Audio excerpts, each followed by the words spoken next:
Hello students. Online agriculture के digital platform पे मैं आरपी यादव आप सभी का बहुत बहुत स्वागत करता हूं।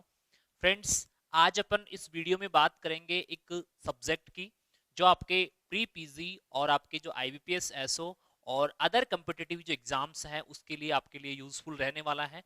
तो आज का जो अपना सब्जेक्ट है, आज फर्स्ट ही लेक्चर अपन स्टार्ट कर रहे हैं और सब्जेक्ट है आपका फॉरेस्ट्री। तो सबसे पहले आज के जो इस फर्स्ट लेक्चर में अपन बात करने वाले हैं फॉरेस्ट्री के इंट्रोडक्शन के, कि फॉरेस्ट्री क्या होती है या उसमें जो टर्म आता है आपका फॉरेस्ट। तो बेसिकली आज अपन बात करने वाले हैं इसके इंट्रोडक्टरी पार्ट का। देखिए, आप जो प्रिपरेशन कर रहे हैं एग्रीकल्चर सेक्टर से, जिस भी सेक्टर में आप जाना चाहते हैं, जैसा कि आपका बात करें फर्दर जो आपका एग्जाम्स हैं, कम्पिटिटिव एग्जाम्स हैं, या आपकी जो एंट्रेंस एग्जामिनेशन के लिए अगर आप फॉरेस्ट्री को प्रिपेयर कर रहे हैं, तो मेरी उम्मीद है कि आपको ये वीडियो काफ़ी यूजफुल साबित होने वाला है। साथ ही जो स्टूडेंट एसीएफ की तैयारी कर रहे हैं उसमें भी अगर फॉरेस्ट्री सब्जेक्ट उसने चूज किया है, तो ये जो वीडियो है आपके बेसिक टू एडवांस लेवल तक रहने वाला है। तो आइए इसको स्टार्ट करते हैं। चलिए, सबसे पहले अपन बात करने वाले हैं, ये आपका जो दो टर्म्स आपके सामने दिख रहे हैं आपको, एक टर्म दिख रहा है आपको फॉरेस्ट और दूसरा फॉरेस्ट्री। अब देखिए, सबसे पहले अपन डिफाइन करते हैं कि फॉरेस्ट क्या होता है और फॉरेस्ट्री से उसका किस प्रकार संबंध है। तो सबसे पहले अपन बात करें आपका जो फॉरेस्ट या फॉरेस्ट्री। देखिए, यहां पे अपन बात करने वाले हैं कि फॉरेस्ट क्या होता है, उसके बाद में रिलेशन इसका किस प्रकार अपन एस्टेब्लिश करेंगे फॉरेस्ट्री के साथ, या फिर अपन इसको किस प्रकार इसको कनेक्ट करेंगे। तो सबसे पहले अपन बात करें, आपको यहाँ पे पिक्चर में दिख रहा है, आप देख पा रहे हैं कि आपको काफी सारे प्लांट्स जो है वो आपको अनइवन ग्रोथ यहाँ पे आपको दिख रही है। यानी कि आपको देखने पे ऐसा लग रहा है कि इन प्लांट्स की जो ग्रोथ है या इनका जो कल्टीवेशन किया गया है वो नेचुरली लग रहा है। लेकिन अगर अपन बात करते हैं फॉरेस्ट वर्ड को अपन जब डिफाइन करेंगे, तब आपको रियल में पता चलेगा कि आपका जो फॉरेस्ट है वो किस प्रकार के प्लांट्स को इंक्लूड किया जाता है। तो सबसे पहले अपन बात करने वाले हैं व्हाट इज द फॉरेस्ट। अब देखिए, यहाँ पे अपन एंशियंट पीरियड की अपन बात करते हैं, तो जो वर्ड फॉरेस्ट है, वर्ड फॉरेस्ट से पहले जो है वहां जहां फॉरेस्ट होता था या उस जगह को अपन वुडलैंड भी बोलते हैं। तो यहाँ पे दो वर्ड आपके सामने आ रहे हैं, एक तो आप आ रहा है वुडलैंड और दूसरा कौन सा आ रहा है आपका फॉरेस्ट। अब देखिए, यहाँ पे अपन बात करने वाले हैं जो वर्ड फॉरेस्ट है या वुडलैंड है उनको डिटेल में।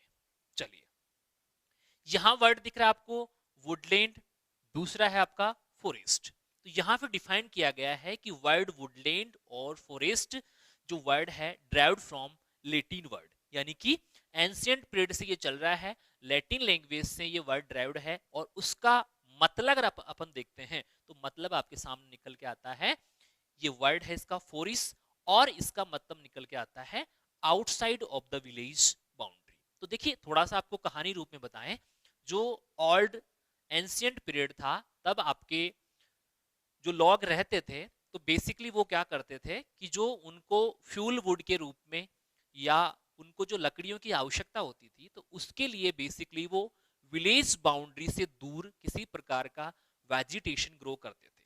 तो उस टाइम उस लैंड को क्या कहा जाता था, आपका वुडलैंड कहा जाता था। ठीक है, तो ये वुडलैंड या जो फॉरेस्ट है वो क्या है बेसिकली, कि अगर किसी विलेज बाउंड्री के आउटसाइड में किसी प्रकार की आर्टिफिशियली वेजिटेशन है। देखिए, फॉरेस्ट में और आपका जो दूसरा टर्म आएगा आपका जंगल, उसमें किस प्रकार से फर्क है। तो यहाँ पे जो फॉरेस्ट अपन वन जो यूज लेते हैं वर्ड, तो वो क्या है, नेचुरली नहीं होता है, उसमें किसी प्रकार का जो आपका ह्यूमन का इंटरफेयर सीधा होता है। तो बेसिकली अपन बात करें फॉरेस्ट के मीन की, तो फॉरेस्ट का मीन निकल के आता है कि outside from the village boundary, village boundary के आउटसाइड में किसी प्रकार का अगर कोई वेजिटेशन पाया जाता है, किसी प्रकार की प्लांटेशन पाई जाती है, प्रेजेंट होती है, उसको अपन बेसिकली क्या बोलते हैं, फॉरेस्ट। अदर लैंग्वेज में इसको डिफाइन करें तो artificially plantation around the village boundary. तो बेसिकली देखिए, पुराने टाइम की अगर अपन बात करते हैं, पहले इसका पर्पज ये नहीं था जो अभी प्रेजेंट सिचुएशन में अपन फॉरेस्ट को यूज कर रहे हैं। तो जो एंशियंट पीरियड था उस टाइम क्या था कि सबसे पहले तो जो लोग वहां पे रह रहे हैं, तो उनके लिए जो आपका फोडर है, इसी साथ ही अपन बात करें उसके लिए जो फ्यूल वुड है, प्लाई वुड है, ठीक है, और साथ ही मेन चीज था कि वहां जो उनके जो एनिमल्स हैं उनके ग्रेजिंग के लिए वहां पे साइट अवेलेबल होती थी।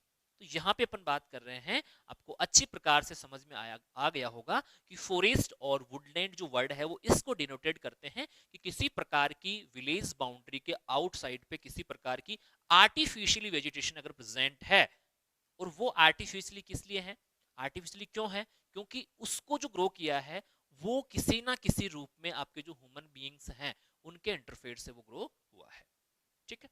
उसके बाद में अपन बात करते हैं नेक्स्ट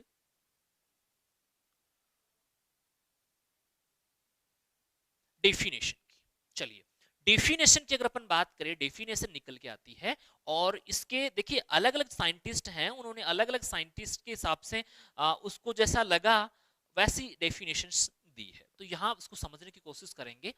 तो डेफिनेशन अपन बात करें, area set aside the production of timber and other forest produce to get other indirect benefits, यानी कि फॉरेस्ट प्लांट्स, इसमें बेसिकली क्या है कि अपन प्लांट्स को ग्रो कर रहे हैं, ठीक है, और प्लांट्स को ग्रो इसलिए कर रहे हैं, इससे क्या मिलेगा आपको, टिम्बर, यानी क्या मिल रही है, लकड़ी मिल रही है, and other forest produce to get their indirect benefits, यानी फॉरेस्ट का केवल जो बेनिफिट्स हैं वो केवल और केवल लकड़ी देना ही नहीं है, इसके साथ इसमें क्या क्या जो बेनिफिट्स हैं, इनडायरेक्ट बेनिफिट्स जो अपन अभी बात करेंगे, कौन कौन से बेनिफिट्स छुपे हुए हैं, तो डिटेल में अपन स्टडीज की करेंगे। दूसरा है, दूसरा जो साइंटिस्ट थे उन्होंने दिया, any land area declared as forest under any certain central और स्टेट लोकल लॉज, यानी कि कोई भी कंट्री है पर्टिकुलर या स्टेट गवर्नमेंट है, तो उन्होंने ये डिक्लेयर कर दिया कि ये एरिया क्या है, आपका फॉरेस्ट है, ये आपका फॉरेस्ट एरिया है। आप देखते हैं आपके नियरेस्ट भी आपको दिख जाता है कि फॉरेस्ट एरिया या फॉरेस्ट कंजर्वेशन एरिया, तो उस एरिया में चाहे दो ही प्लांट हो, अगर गवर्नमेंट के रूल्स रेगुलेशन उनके जो लॉज हैं, फॉरेस्ट लॉ है, उसके अनुसार किसी लैंड को, गवर्नमेंट लैंड को ये डिक्लेयर कर दिया कि ये फॉरेस्ट है, तो उसको मानना पड़ेगा आपको। लेकिन बेसिकली क्या होता है कि किसी प्रकार की आर्टिफिशियली वेजिटेशन अगर प्रेजेंट होती है लार्ज एरिया में, तो उसको अपन क्या टर्म से डिनोटेड करते हैं, फॉरेस्ट, ठीक है। तो अगर अपन बात करें कि any land declared as the forest under any central and state local laws, तो उसको भी अपन क्या बोलते हैं, फॉरेस्ट। तो ये कंप्लीट डेफिनेशन नहीं हुई, अपन बात करने वाले हैं इसकी रियल जो डेफिनेशन होगी, साइंटिफिक डेफिनेशन की अगर अपन बात करें, किस चीज को अपन फॉरेस्ट बोलेंगे।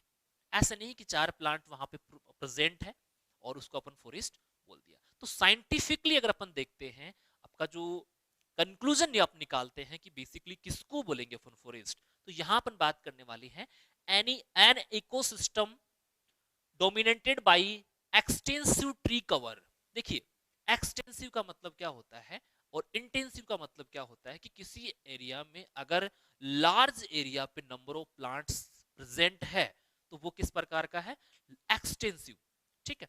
दूसरा अपन बात करें, फ्रीक्वेंटली कंसिस्टिंग ऑफ स्टैंड्स, ठीक है, of the trees that are often characterized based on species age size class. Forests are often categorized based on their purpose: urban forest, industrial forest, non-industrial forest और private forest।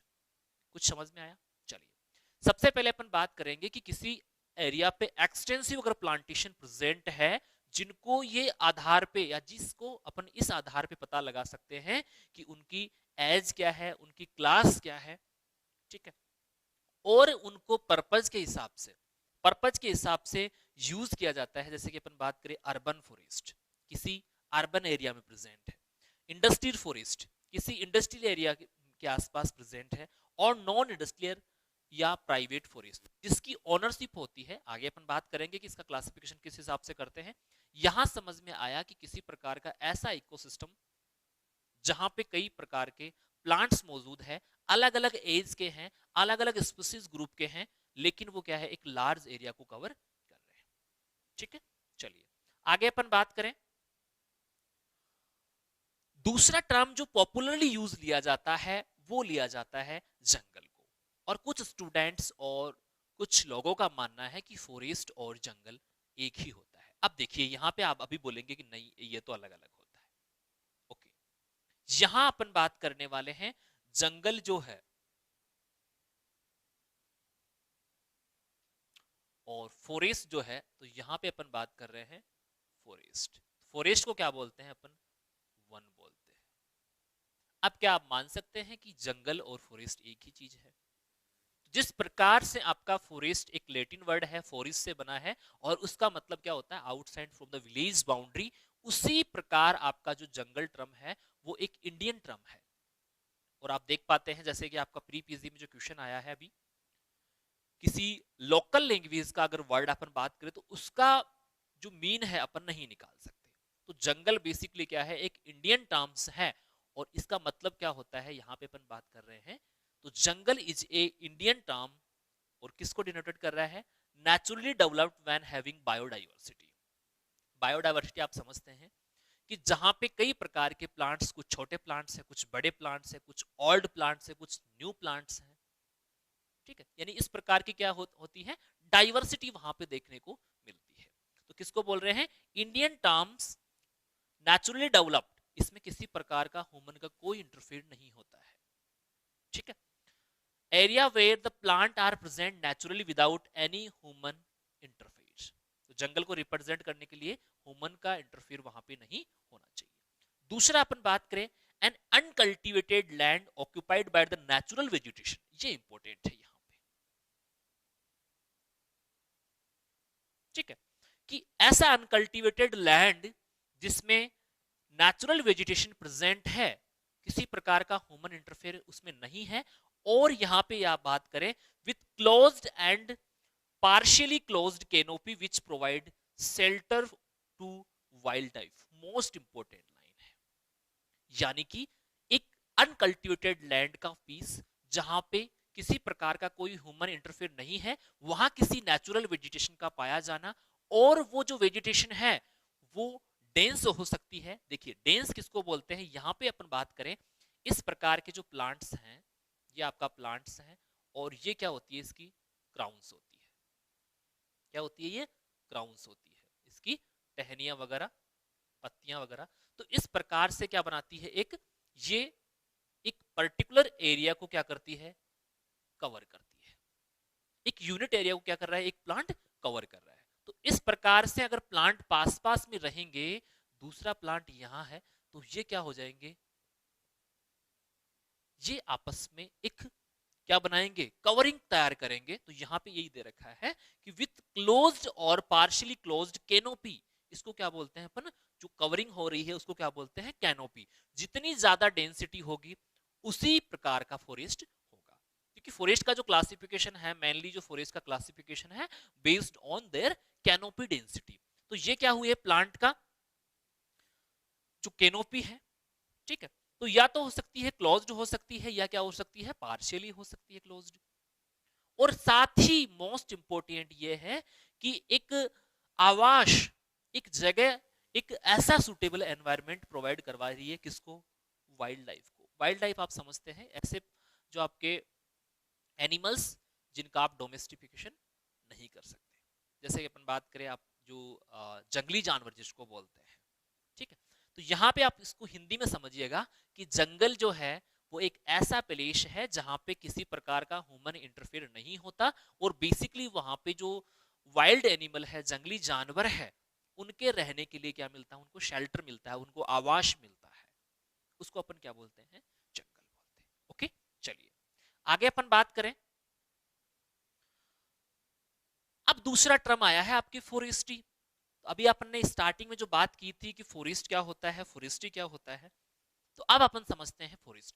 Forest समझ में आ गया, जंगल समझ में आ गया, धीरे धीरे अपन स्टेप बाय स्टेप। और देखिए इंट्रोडक्टरी पार्ट है, इसलिए अपन जितना हो सके उतना स्लो करने की कोशिश करेंगे, क्योंकि मोस्ट इंपोर्टेंट थिंग ये है कि आप कितना पढ़ते हैं वो मायने नहीं रखता है, आप कितना समझ पाते हैं वो चीज इंपॉर्टेंट है। तो यहां मैं आपको कोशिश कर रहा हूं, जो स्टूडेंट्स फॉरेस्ट्री से डर रहे हैं या न्यू सब्जेक्ट जो है मान के इसको पढ़ते नहीं है, तो मेरा विश्वास है कि अगर वो ये सारी वीडियो देखेंगे तो उनका स्टेप बाय स्टेप फॉरेस्ट्री जो सब्जेक्ट है वो काफी मजबूत होने वाला है। तो यहाँ पे अपन बात कर रहे हैं फॉरेस्ट्री। तो फॉरेस्ट्री देखिए, फॉरेस्ट्री को अपन समझते हैं, forestry defined as a theory and practices, यानी क्या है, ये किसको डिफाइन करती है, आपके थ्योरी और प्रैक्टिसेस को डिफाइन करेगी। तो यहाँ पे देखिएगा थ्योरी एंड प्रैक्टिसेस, एक एक चीज को तोड़ के आप याद करेंगे तो आपको इजीली याद हो जाएगा। दूसरी चीज, जो स्टूडेंट्स डेफिनेशन को रटते हैं तो ये आपका एग्जाम बेस्ड नहीं है, जैसा आपका जो रिटर्न एग्जाम है वैसा एग्जाम नहीं होने वाला है। जो वीडियो देख पा रहे हैं वो किसी ना किसी कम्पिटिटिव एग्जाम के लिए देख रहे हैं, तो उनके लिए स्पेशली ये कहूंगा मैं, उनका जो पढ़ने का जो तरीका है उसको थोड़ा सा चेंज करना पड़ेगा। उस चीज को तोड़ना सीखिए। अगर तोड़ तोड़ के आप याद करेंगे तो बेसिकली आपको पूरा क्लियर हो जाएगा। तो यहाँ पे सबसे अपन बात करें forestry defined and theory and practices, ठीक है, थ्योरी और प्रैक्टिसेस आ गई, ठीक है, यानी आपको कुछ पढ़ना है और कुछ क्या करना है, प्रैक्टिस करना है, ठीक है। Of all that constitute the creation, create करना, डेवलप करना, कंजर्वेशन, कंजर्वेशन यानी उसको प्रोटेक्ट करना, and scientific management of forest, यही अपन चाहते हैं, ठीक है। तो इसमें वो सारे रूल रेगुलेशन है, वो सारी थ्योरी प्रैक्टिसेस है जिसके अंतर्गत अपन क्या करेंगे कि फॉरेस्ट है उसको किस प्रकार से क्रिएट किया जा सकता है, क्रिएट करने के बाद में क्या किया जा सकता है, उसको कंजर्वेशन किस प्रकार प्रोवाइड करवाएंगे, ठीक है। क्योंकि अगर कंजर्वेशन प्रोवाइड नहीं करवाएंगे तो आपका जो फॉरेस्ट प्लांट है किसी ना किसी कारण क्या हो जाएंगे, डैमेज हो जाएंगे। तो किस प्रकार फॉरेस्ट प्लांट को अपन क्या कर सकते हैं, कंजर्व कर सकते हैं, ओके। उसके बाद में साइंटिफिक मैनेजमेंट, मैनेजमेंट प्रैक्टिसेस जो करनी है आपको साइंटिफिकली करनी है, ठीक है, रूल्स रेगुलेशन के हिसाब से करनी है, किसकी, फॉरेस्ट की। यहां तक ही इस फॉरेस्ट्री का काम खत्म नहीं होता, and also utilization of their resources. अब दूसरा दिमाग में आपको क्वेश्चन आ गया कि यूटिलाइजेशन तो कर लेंगे लेकिन किसको करेंगे, तो उससे जो प्राप्त होने वाले रिसोर्सेज हैं उनको अपन क्या करेंगे, यूटिलाइज करेंगे। अब आप बोलोगे कि सर ये यूटिलाइजेशन किसका करेंगे ये तो बताओ, तो ये कब पढ़ेंगे कि इसके जो रिसोर्सेज है उसमें अगर अपन बात करते हैं आपका फ्यूल है, फोडर है, टिम्बर है, या सेकेंडरी प्रोडक्ट गम है, रेजिन्स है, जो अपन बेसिकली किस में पढ़ेंगे, फॉरेस्ट के प्रोडक्ट्स में पढ़ने वाले हैं, ओके। तो यहां फॉरेस्ट्री किस चीज को रिप्रेजेंट कर रहा है, फॉरेस्ट को क्रिएट करना, कंजर्व करना, साइंटिफिक मैनेजमेंट के साथ साथ क्या करना, उसके जो अवेलेबल रिसोर्सेज है जो आपको प्राप्त होने वाले हैं उनका यूटिलाइजेशन करना क्या कहलाता है, आपका फॉरेस्ट्री कहलाता है। तो आपके दोनों चीजें क्लियर हो गई। फॉरेस्ट क्या होता है, आउटर बाउंड्री जो है वहां पे किसी प्रकार का आर्टिफिशियली वेजिटेशन अगर है उसको अपन बोलते हैं फॉरेस्ट। उसके बाद में जंगल के बारे में बात की और उसके बाद में आपका क्या आया, फॉरेस्ट्री। तो इस चीजों में किस प्रकार का कोई डाउट है तो आप बताइए, नहीं तो नेक्स्ट मूव करते हैं। चलिए नेक्स्ट अपन मूव करते हैं आपका, इसको समझने के लिए थोड़ा सा आपको इससे जो एलाइड सेक्टर के जो ब्रांचें हैं फॉरेस्ट के उनको समझना जरूरी है। तो यहाँ पे जो आपको दिख रहा है वो क्या दिख रहा है, फॉरेस्ट सर्टिफिकेशन। फॉरेस्ट सर्टिफिकेशन क्या है, तो यहाँ पे अपन बात करें the means of conserving forest. Forest आपने क्रिएट तो कर लिया, ठीक है, लेकिन उसको बचाएंगे कैसे, उसके लिए कुछ तो रेगुलेशन होनी चाहिए ना। तो the means of conservation forest by promoting responsible forestry practices, ठीक है, जो इसके लिए जिम्मेदार है उन फॉरेस्ट्री प्रैक्टिसेस को अपन क्या करेंगे, यूज करेंगे। Practices that address social, economic, environmental consideration, okay. Forest are evaluated according to their agree upon set of standards and certified they being well managed by a qualified independent auditor और certifier, यानी किसी representative द्वारा उस forest को क्या किया जाएगा, conservation provide करवाया जाएगा। इसके लिए सभी जो सोशल है, इकोनॉमिकल है, ये अवेयरनेस आपको अवेलेबल करवानी पड़ेगी। वुड और वुड प्रोडक्ट, जो वुड है और वुड प्रोडक्ट्स हैं from Dooj forest are then labeled so that consumers can identify them being obtained from the sustainable forest C certify, okay। यानी कि फॉरेस्ट को कंजर्वेशन कब मिलेगा? पहले चीजों को समझिए, लोगों को अवेयर कीजिए कि आपका ये फॉरेस्ट है, इस प्लांट से आपको ये प्रोडक्ट मिलेंगे, उससे वुड मिलेगी, फ्यूल मिलेगा, आइडेंटिफिकेशन हो पाएगा। अरे कोई भी चीज है, अगर उसको अपन कंजर्व करना स्टार्ट कब करेंगे? जब आपको पता है कि इसका यूज है। ठीक है, जिस प्रकार आपको पता है कि पानी है वो पीने के काम आएगा, अगर आपको पता ही नहीं हो कि पानी पीने के काम आएगा तो आप उसको कंजर्वेशन थोड़ी दोगे। तो सी जो आपका सर्टिफिकेशन है उसके लिए पहले चीजों को समझना जरूरी है, ताकि ये सर्टिफिकेशन हो सके कि ये प्रोडक्ट आपका इस पर्पज के लिए यूज होगा। ओके, उसके बाद में अपन नेक्स्ट बात करते हैं, फॉरेस्ट सर्टिफिकेशन के बाद में बात करते हैं फॉरेस्ट मैनेजमेंट। फॉरेस्ट मैनेजमेंट एक इंपॉर्टेंट एस्पेक्ट है जिसके अंतर्गत अपन फॉरेस्ट को किस प्रकार मैनेज कर सकते हैं। साथ ही अपन बात करने वाले हैं कि कौन कौन सी प्रैक्टिसेज हैं जो पॉपुलरली यूज की जाती है फॉरेस्ट को मैनेज करने के लिए। तो यहाँ पे अपन बात कर रहे हैं इस फॉरेस्ट, जो फॉरेस्ट है या फॉरेस्ट्री सब्जेक्ट है एक ब्रॉड सब्जेक्ट है, उसको समझने के लिए अलग अलग जो सेगमेंट है उनमें डिवाइड किया गया है। अपन इंडिविजुअल जो वीडियोस हैं उनमें इन जो डिपार्टमेंट्स हैं, ये जो ब्रांचें हैं उनको डिटेल में पढ़ने की कोशिश करेंगे। ठीक है, जिसमें फॉरेस्ट मैन्सुरेशन रहेगा आपका मोस्ट इंपोर्टेंट, जो काफी बार उससे क्वेश्चन भी पूछे जाते हैं। तो यहाँ पे अपन बात कर रहे हैं फॉरेस्ट मैनेजमेंट।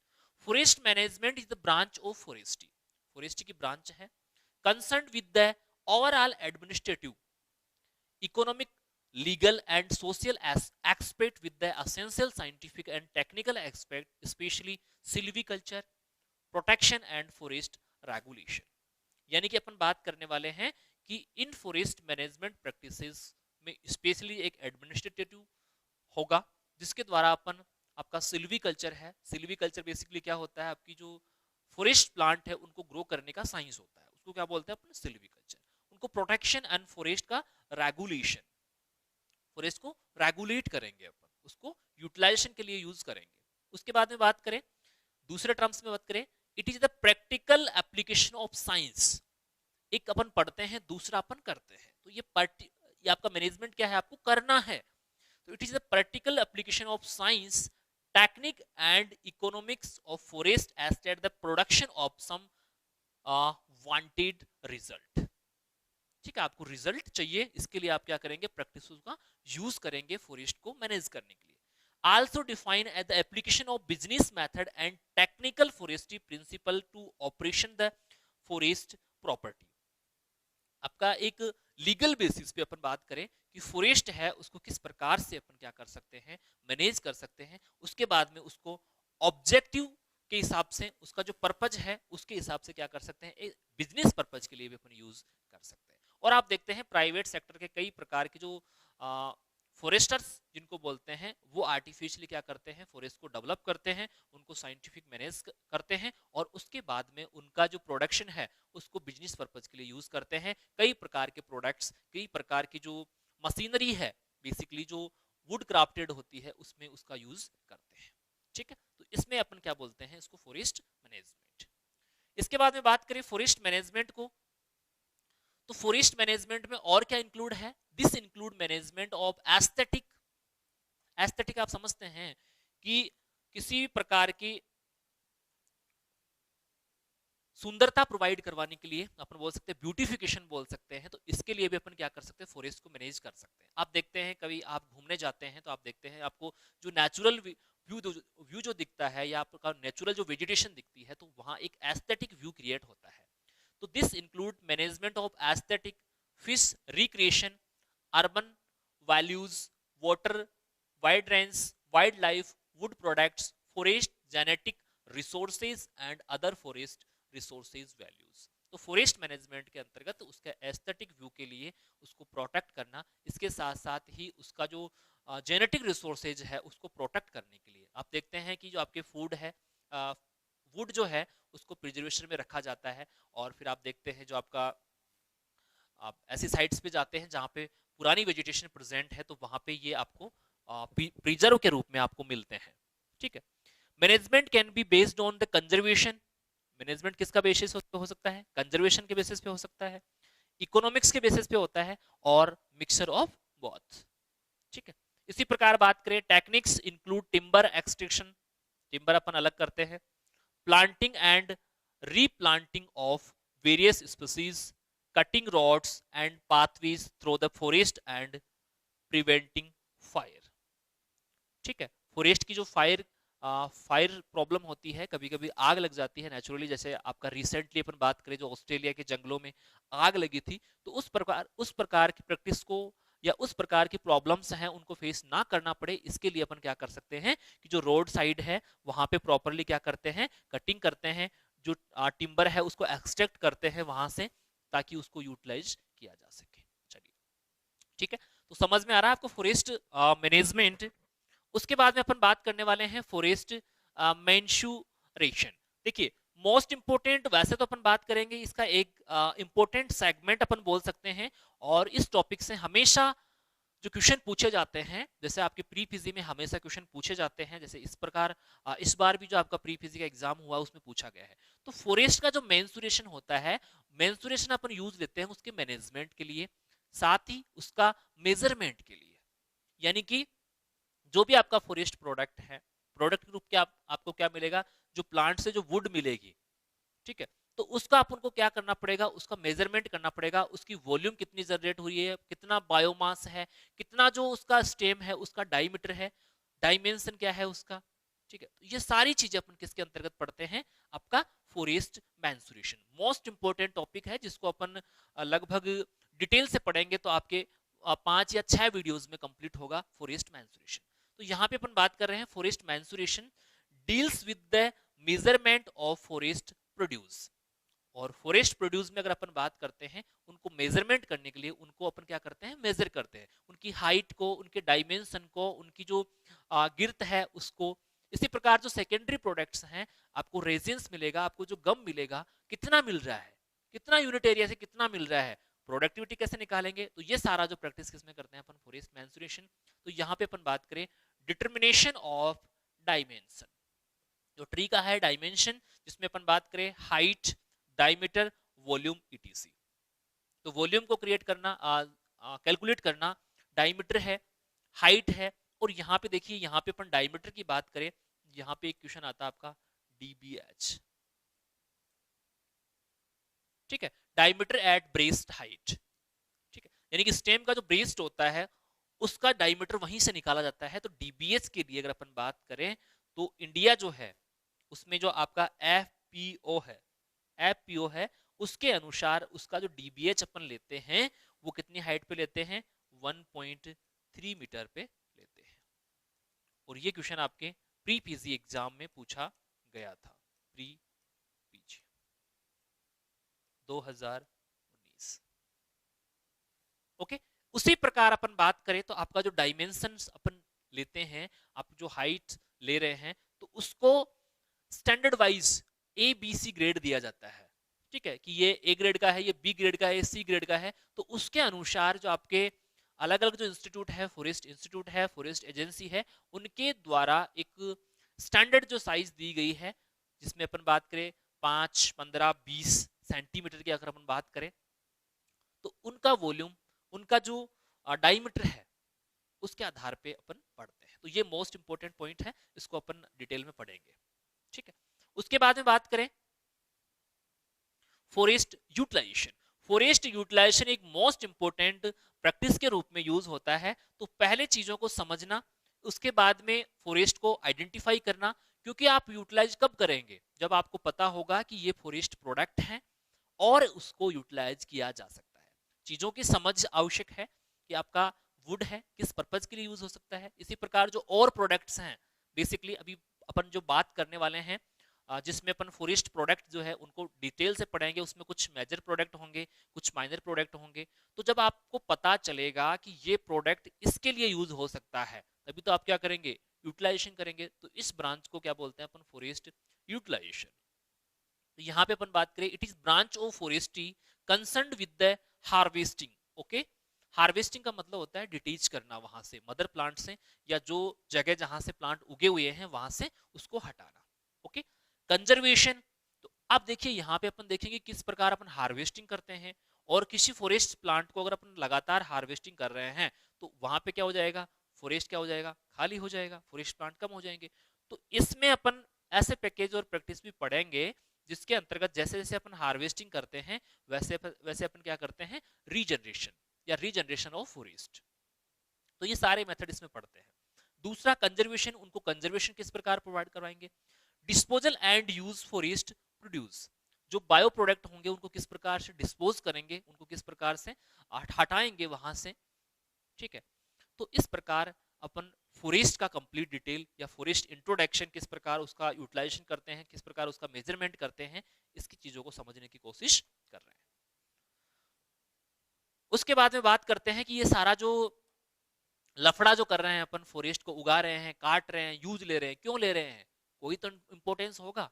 केवल काटना और उगाना ही पर्पज होता है तो फिर फॉरेस्ट को अपन इतना डिटेल से नहीं पढ़ते। तो यहाँ पे अपन बात करने वाले हैं कुछ फॉरेस्ट के इंपोर्टेंस की। अब देखिए यहाँ पे अपन बात करें, सबसे पहले तो अपन बात करें protect the wild forest from harm. तो सबसे पहले तो आपको जो कई प्रकार की दुविधाएं होती है, कई प्रकार की प्रॉब्लम्स होती है, उनसे प्रोटेक्ट करता है। और इसका जो सीधा सा कनेक्शन है वो ये है कि जो एंशिएंट पीरियड था उस टाइम फॉरेस्ट को एक प्रोटेक्शन के रूप में ही यूज किया जाता था, ठीक है। विलेज की एक बाउंड्री क्रिएट हो रही है, उससे क्या होगा, इजीली कोई चीज आ जा नहीं सकती। दूसरी चीज करें अपन, बात करें प्रोटेक्ट कैसे कर रहा है कि आपका जो नेचुरल रिसोर्सेज है उसके रूप में मौजूद है, साथ ही आपकी जो लैंड है उसको एक नेचुरल कवरिंग भी प्रोवाइड करवाता है, जिससे क्या होगा कि अलग अलग प्रकार का जो इरोजन जो हो रहा है उससे क्या मिल रहा है, आपको रिलीफ मिल रही है। तो इरोजन को प्रोटेक्ट कर रहा है। The global forest area just 4 billion hectares. World में अगर अपन बात करें तो टोटल जो एरिया है वो कितना है, लगभग 4 billion hectare, which represent 31% of the total area land. जो किसको रिप्रेजेंट कर रहा है, आपके टोटल जो है उसका 31% एरिया है वो कवर कर रहा है आपके लैंड का। और आपके इकोलॉजिकल बैलेंस के लिए, यानी कि आपका स्वास्थ्य है वो ठीक रहे, किसी प्रकार का पोल्यूशन का लिमिट ना बढ़े, इसके लिए टोटल ज्योग्राफिकल जो एरिया होता है, टोटल ज्योग्राफिकल एरिया जो होता है उसका लगभग 33% क्या होना चाहिए, फॉरेस्ट होना चाहिए, ठीक है। तो 33% जो फॉरेस्ट होगा तो उससे किसी प्रकार की कोई अनवांटेड जो रिस्क है वो आपको फेस नहीं करनी पड़ेगी, ठीक है। लेकिन अगर अपन बात करते हैं, थोड़ा सा अपन देखें, थोड़ा सा समझें, जिसमें अपन बात करें होना कितना चाहिए, 33%। तो अपनी कंट्री इंडिया को लेते हैं तो इसमें अगर अपन बात करते हैं तो टोटल ज्योग्राफिकल एरिया जो आपका 329 मिलियन हेक्टेयर है उसका लगभग 24.56 जो एरिया है, प्रतिशत एरिया है, वही किसमें है, आपके फॉरेस्ट के अंतर्गत आता है। और यही क्वेश्चन आपका अभी जो रिसेंटली जो एग्जाम हुआ है प्री पीजी का उसमें पूछा भी गया था। तो इकोलॉजिकल बैलेंस के लिए होना कितना चाहिए, 33% होना चाहिए, लेकिन है कितना, आपका 24.56%। इसी प्रकार राजस्थान की बात करें तो लगभग 9.56% के लगभग है, ओके। तो वो भी आपको पता होना चाहिए, ठीक। अब देखिए यहाँ पे अपन जो इंपॉर्टेंस है, forest are important global resources that provide wide range of environmental, economical और सोशल बेनिफिट्स। अब देखिए इनको समझेंगे अपन कि एनवायरमेंटली किस प्रकार से आपको बेनिफिट हो रहा है। तो एनवायरमेंटली जो बेनिफिट्स हो रहा है वो इस प्रकार हो रहा है क्योंकि आप सबको पता है कि जो प्लांट्स होते हैं वो क्या करते हैं, कार्बन को क्या करते हैं, एब्जॉर्ब करते हैं। तो यहाँ पे अपन बात कर रहे हैं कि पोल्यूशन में जो CO2 रिलीज हो रही है उसके लिए आपके जो प्लांट है वो किसका काम कर रहे हैं, सिंक का। सिंक तो आप समझते हैं बेसिकली, जैसे कि अपन जो आपका किचन होता है उसमें यूज लेते हैं सिंक।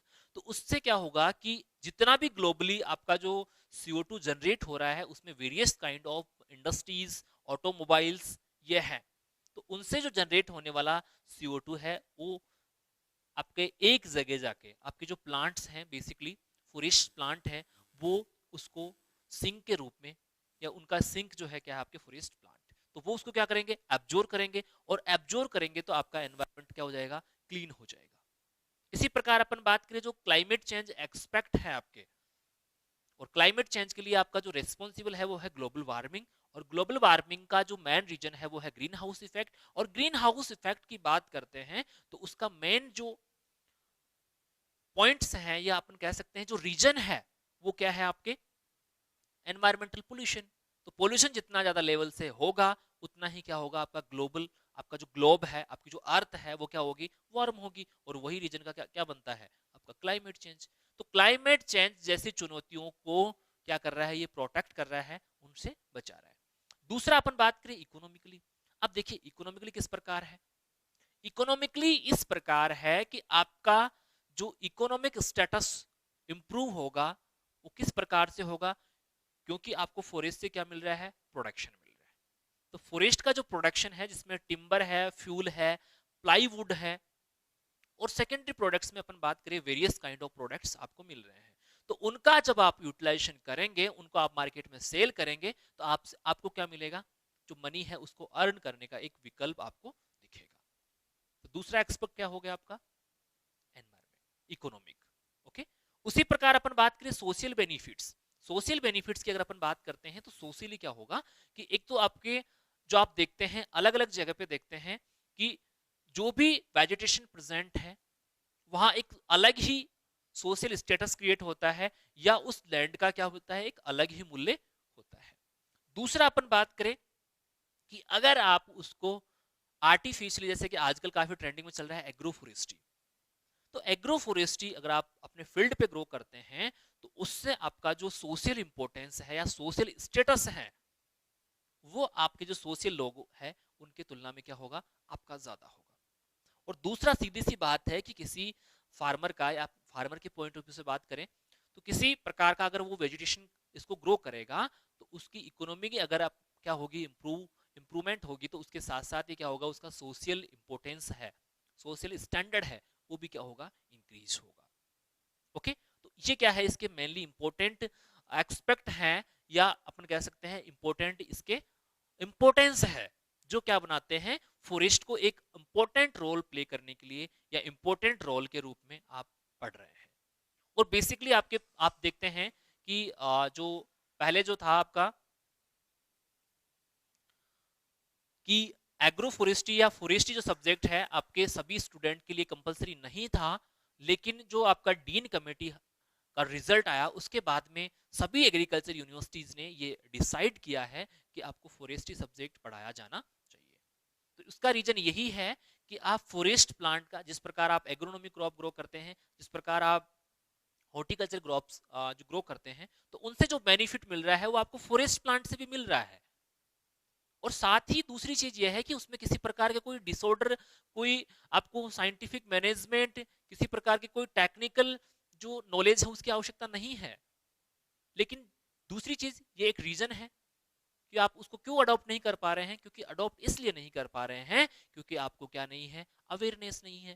तो इसीलिए आपको फॉरेस्ट का आपको डिटेल से बता रहे हैं कि फॉरेस्ट को इस प्रकार मैनेज किया जा सकता है, ये उसके इंपॉर्टेंस है, कौन कौन सी प्रैक्टिसेज यूज होगी। चलिए, तो इसको समझने के लिए सारी चीजें समझना आवश्यक है। दूसरी अपन बात करें, they provide variety of valuable products. कई प्रकार के आपको प्रोडक्ट्स वहां से आपको प्रोवाइड होंगे, और उन प्रोडक्ट्स की अपन बात करते हैं such as timber, fuel wood, fibre and other wood and non wood forest products, and contribute the livelihood rural communities. जो रूरल कम्युनिटीज हैं उनके लिए तो ये वरदान है। आप देखते हैं कि जो ग्रामीण इलाके हैं, रूरल एरियाज है, वहां पे किसी प्रकार का कोई फ्यूल का कोई सोर्स नहीं होता है। आजकल तो फिर भी आपका जो प्रधानमंत्री है उन्होंने जो उज्ज्वला योजना के अंतर्गत सभी को क्या दे दिया, गैस सिलेंडर दे दिया। लेकिन एंशिएंट पीरियड में क्या होता था कि फॉरेस्ट ही एक जरिया था जहां से अपन लकड़ी लेके आते थे, तब जाके खाना बनता था। तो जब उस टाइम एज ए ऑप्शन के रूप में यूज कर रहे थे अपन, तो क्यों ना आज उसको एक फैशन के रूप में अपन यूज कर सके, उन प्रोडक्ट्स को अपन यूटिलाइज कर सके, जिससे क्या होगा कि आपका जो कंट्री है उसका इकोनॉमिक स्टेट जो स्टैंडर्ड है या पोजीशन है उसको इंक्रीज किया जा सके। क्योंकि आपका अगर अपन बात करें और देशों की तुलना में अपन बात करते हैं तो इंडिया में फॉरेस्ट काफी पिछड़ा हुआ है। ठीक है, दूसरा अपन बात करें, they will provide vital ecosystem service such as combating diversification. Diversification का एक बेस्ट विकल्प है। Protecting watershed. वाटरशेड क्या होता है, बेसिकली एक हाइड्रोलॉजिकल यूनिट होता है जिसको प्रोटेक्ट करने के लिए आपका फॉरेस्ट रोल प्ले करता है। रेगुलेटिंग क्लाइमेट, क्लाइमेट को क्या कर रहे हैं अपन, रेगुलेट कर रहे हैं, किसी प्रकार को उसको खराब होने नहीं दे रहे हैं। And maintaining biodiversity and play a important role in preserving social and cultural values. अगर कल्चरल वैल्यूज आप समझ पाते हैं, संस्कृति जो होती है, ठीक है, अगर सारा वेजिटेशन खत्म हो जाएगा तो किसी को यह भी पता नहीं चलेगा कि फॉरेस्ट इसको बोलते थे। ठीक है, जैसे अभी अपन बात कर रहे हैं, किसी ने जो है आपका डायनासोर है नहीं देखा, अगर देखा होता तो कोई दिक्कत नहीं थी, लेकिन ऐसे सोचते थे ना, काश अपन देख पाते। तो इस प्रकार से क्या होगा कि ये क्या है कि सोशल और कल्चरल वैल्यूज को प्रोटेक्ट करने में एक मुख्य योगदान प्ले करता है। Forest can also play significant role in addressing global climate change. जो क्लाइमेट चेंज का जो मुद्दा चल रहा है उसको प्रोटेक्ट करने के लिए आपका फॉरेस्ट एक काफी इंपॉर्टेंट एक्सपेक्ट के रूप में वर्क कर रहा है। उसके बाद में बात करें, properly managed forest can also provide wood, a renewable alternative to fossils fuel। तो ये आपको fossils fuel एक अल्टरनेटिव के रूप में, जैसे कोयला अपन यूज कर रहे हैं, तो उसके लिए आपका फॉरेस्ट एक मेजर रोल प्ले कर रहा है। ओके, तो उम्मीद करता हूं आपको ये समझ में आया होगा। इसमें अपन ने इस वीडियो में जो देखा वो ये देखा कि फॉरेस्ट क्या होता है, समझ में आया होगा। उसके बाद में जंगल, फॉरेस्ट्री और फॉरेस्ट से रिलेटेड जो इंट्रोडक्टरी पार्ट था उसके बारे में अपन ने डिस्कशन किया। ठीक है, तो उम्मीद है कि ये वीडियो आपको अच्छा लगेगा, और अच्छा लगता है या फिर किसी प्रकार का कोई सजेशंस है तो आप हमें भेज सकते हैं। साथ ही अपन जो नेक्स्ट वीडियो रहेगा उसमें अपन बात करेंगे फॉरेस्ट का क्लासिफिकेशन। ठीक है, आपका जो वीडियो लेंथी ना हो जाए इसके लिए मैंने आपको इंट्रोडक्टरी पार्ट में केवल यही बताया है कि फॉरेस्ट क्या होता है, उससे रिलेटेड जो टर्म्स हैं, और टर्म्स इससे फॉरेस्ट्री सब्जेक्ट में काफी टर्म्स आपको याद करने पड़ेंगे। इसके लिए अपन हर टॉपिक में जो टर्म्स हैं उनको इंक्लूड करेंगे, क्योंकि अगर सारी टर्मिनोलॉजी अपन एक साथ करवा देंगे, या टर्मिनोलॉजी स्पेशल वीडियो आप बता दीजिएगा, मेरे को कोई दिक्कत नहीं है, टर्मिनोलॉजी वीडियो अपन एक साथ रख लेंगे, तो इसकी टर्मिनोलॉजी समझना आपको आवश्यक है, क्योंकि नया सब्जेक्ट है। आप एग्रोनॉमिक जो प्रैक्टिसेस होती है, हॉर्टिकल्चर जो प्रैक्टिसेस है, उनको आप स्टार्टिंग से पढ़ते आ रहे हैं, इसलिए आपको याद है। अब यहाँ पे टर्म आ जाएगा आपका क्राउन डेंसिटी, क्राउन क्लीनिंग, ठीक है, बोल पोल, बेसल एरिया, कोपाइसिंग, तो ऐसे टर्म्स को अपन डिटेल में टुकड़ों में पढ़ेंगे ताकि आपको भी ज्यादा बर्डन ना हो और साथ ही आपको याद भी रहे। तो इस वीडियो में फिलहाल इतना ही, मिलते हैं नेक्स्ट वीडियो में, धन्यवाद।